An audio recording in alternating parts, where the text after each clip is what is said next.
હાલો, આજ તો મારે અચાનક જવું પડ્યું ગેમ ઝોનમાં. શું લેવા જવું પડ્યું એ તો વિડીયોમાં તમને આગળ ખબર પડશે. મારા વિડીયોમાં આવી રીતે બના રહેજો. જો મસ્ત મજાનો શાક બનાવી નાખ્યું કોબીનું. બવડી હું સાફ કરું છું, કેમ કે હું તો ભરી આવી મસાલા. તમે ભર્યા કે નહીં? ધાણા જીરું દળાવ્યું તો એ તો સાફ કરીને, કેમ કે આખું વરસ સાસવવું છે તો વ્યવસ્થિત મેકવું તો પડશે. પછી મેં બવણી ભરી લીધી, દબાવી. તમે ભર્યા કે નહીં? ઉનાળો આવે એટલે બૈરાની ઉપાધિ.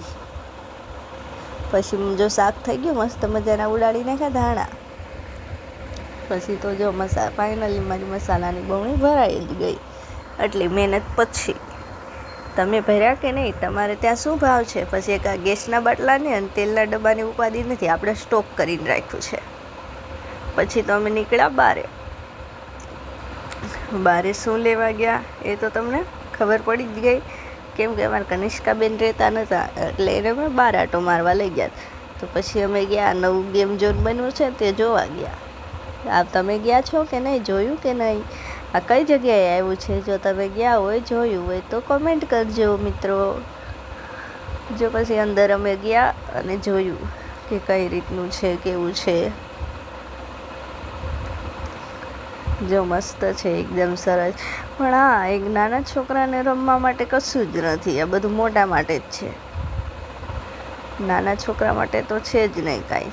તો વિવાન કે મારે રમવું, પણ એને રમાય એવું તો આમાં છે જ નહીં, બધું મોટા છોકરાનું છે. જો આ ક્રિકેટ રમે છે, બોલથી રમે છે, આગળ ક્રિકેટ રમે છે. બનાવે છે મારા બ્લોગમાં. જો મિત્રો મસ્ત છે, એકદમ સરસ જ છે. પણ હા, એક ટિકિટ વધારે છે. તો તમે આવ્યા છો કે નહીં? અવડા મોટા એ કુલર રાખી દીધા છે, કેમ કે કોઈને ગરમી ના થાય ને. આ કેવું સારું નહીં, પુલ એ બની ગયું ને પુલ નીચે ગેમ ઝોન બની ગયું. મોટા પુલ નીચે કેવું, જો ગેમ ઝોન આખું મોટું ગોઠવી દીધું છે. મોટું જબર પુલ બનાવ્યું ને તો નીચે મસ્ત મજાનું ગેમ ઝોન ગોઠવી દીધું. અને હજી અડધું બને જ છે, અડધું જ બાકી છે. જો આ ક્રિકેટ હવે રમે છે. જો ક્રિકેટ મારે વિવાનને રમવું છે, પણ એમાં 800 રૂપિયા ફી છે. અને જાજા બધા જણ ક્યાંથી લાવવા? જો મને તો વિરાટ કોહલી બહુ ગમે છે, હું તો એની મોટી ફેન છું. તમને કોણ ગમે છે આપણી ઇન્ડિયાની ટીમમાં? પછી અમિત પાછું ભાવ બતાવ. પછી ઘરે આવીને અમે લઈ લીધું ફ્રૂટ. પછી કનિષ્કાબેન હાટું લીધી હતી દ્રાક્ષ. તો કનિષ્કાબેન જો ખાય છે એ તમને જો કનિષ્કાબેન ખાઈ ખાટું લાગશે ને એટલે ફેંકી દેશે, ખાલી કે સાક્ષી જ તે.